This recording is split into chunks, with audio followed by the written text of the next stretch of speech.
Mun nimi on Melina Paakkonen ja kuvataiteilija olen ja asun ja työskentelen Helsingissä.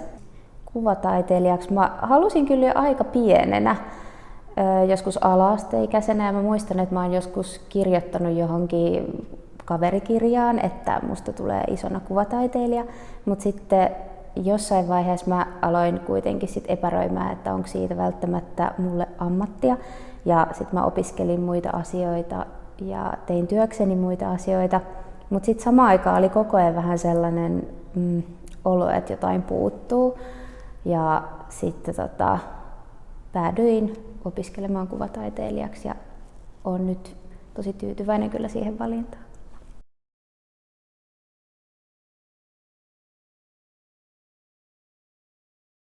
Mä jotenkin halusin tämän näyttelyn nimeksi Elämänkevät, koska se on hirveän monitulkintainen nimi.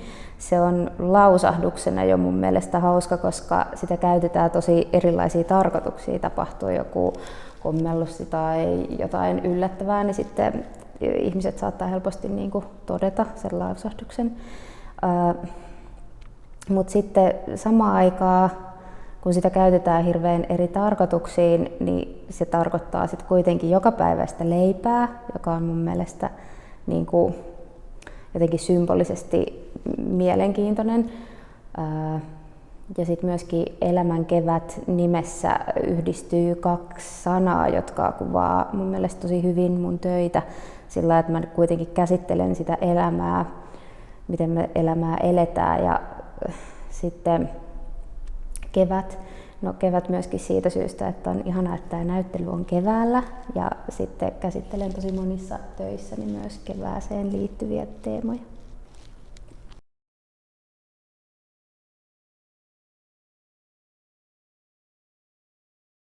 Kyllä, se on oma kuva. Mä en ole hirveän paljon tehnyt omakuvia aikaisemmin, mutta nyt jotenkin on alkanut tuntua siltä, että kun tekee erilaisia hahmoja ja käsittelee erilaisia teemoja, niin se tuntuu jotenkin hirveän luontevalta laittaa itsensä hahmoksi muiden hahmojen rinnalle.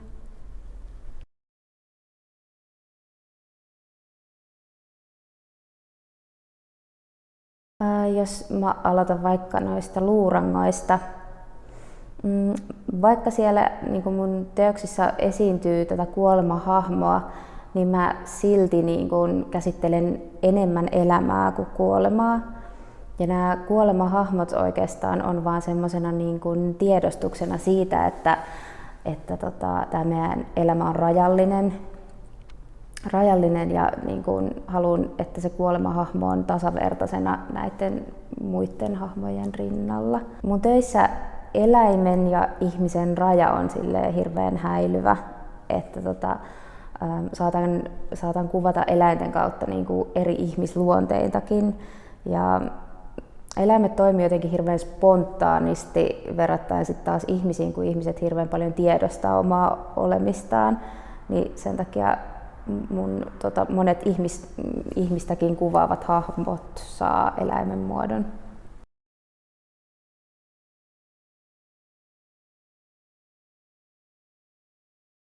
Tosi eri tavoilla, että harvoin mä menen työhuoneelle, vaan silleen aamulla herään ja kävelen suoraan työhuoneelle ja alan sekoittaa maaleja. Se ei ole mun tapa toimia, vaan mä käytän hirveän paljon aikaa sellaiseen, että mä käyn eri paikoissa ja haahuilen ympäriinsä.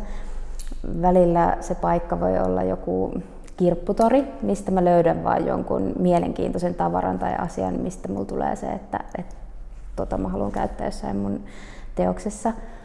Tai sitten se voi olla vaan joku keskustelu jonkun ihmisen kanssa, että mulla tulee sellainen olo, että ton luonteen tai jonkun asian mä haluan nyt laittaa jollekin hahmolle. Et tosi eri tavoin syntyy kyllä työt.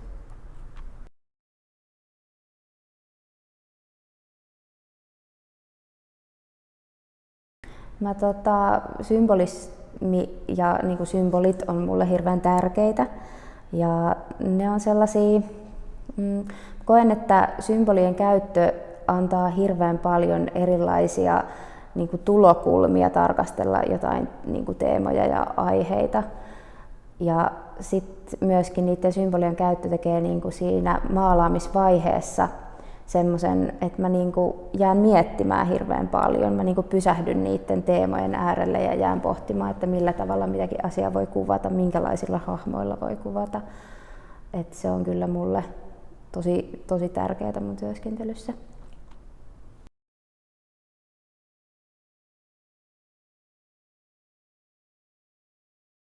Merkitsee tosi paljon, koska kyllä aina kun töitä tekee, niin on sellainen ihana tunne, että ne tulee myös näkyville ja nähtäville. Eri ihmiset voi niitä nähdä ja toivottavasti myös saada niistä jotain.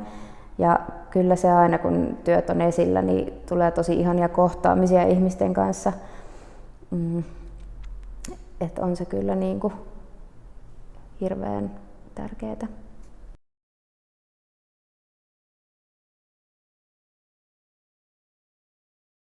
Mä jatkan maalaamista ja haluan jatkaa myös samoilla aiheilla.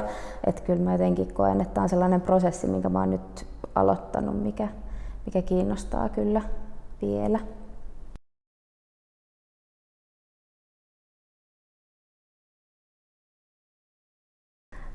Tällä kysymyksellä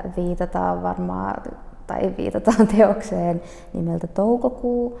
Ja 20. päivä toukokuuta on mun syntymäpäivät ja sitten se apina, joka tässä teoksessa esiintyy, on kyllä tosi omakuvallinen, koska mulla on himassa aina kaikkia kasoja, tavaroita ja sitten ehkä siinä kuvassa, kun on syntymäpäivät tulossa tai on syntymäpäivät, niin on ehkä tiedossa juhlat, jota varten mun on vaan pakko siivota.